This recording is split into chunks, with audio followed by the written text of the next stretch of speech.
country should be more fearful of white men across our country, because they are actually causing most of the deaths within this country. And so if fear was the driving force of policies to keep America safe, Americans safe inside of this country, we should be profiling, monitoring, and creating policies to fight the radicalization of white men.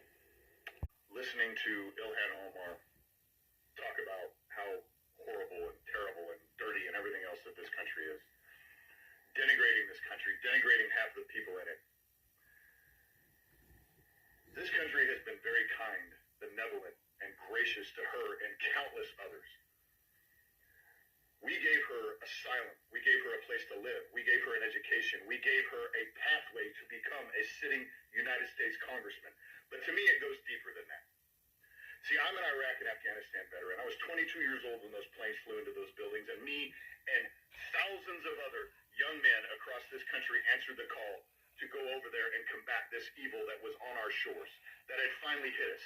And what we were told over and over again is that we go over there and we fight them over there, we will not have to fight them here. And now here we are. We're retired. We're out. We're ready to start pursuing a life of our own. And what does this country do to that enemy that we went over there and we fought to keep over there because that's what we were told?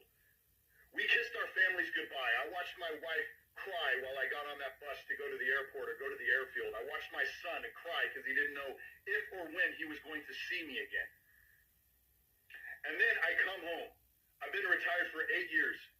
And I come home, and what are we seeing? We're seeing entire communities being taken over by the very people that we fought to keep off of our shores.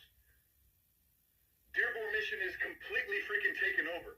Now we have mosques in Minnesota, Texas, Missouri, all over the country, promoting Sharia law. Do we really have to tell people that Sharia law is incompatible with the United States Constitution? We were told that if we fought them over there, we would not have to fight them here. But what do we have?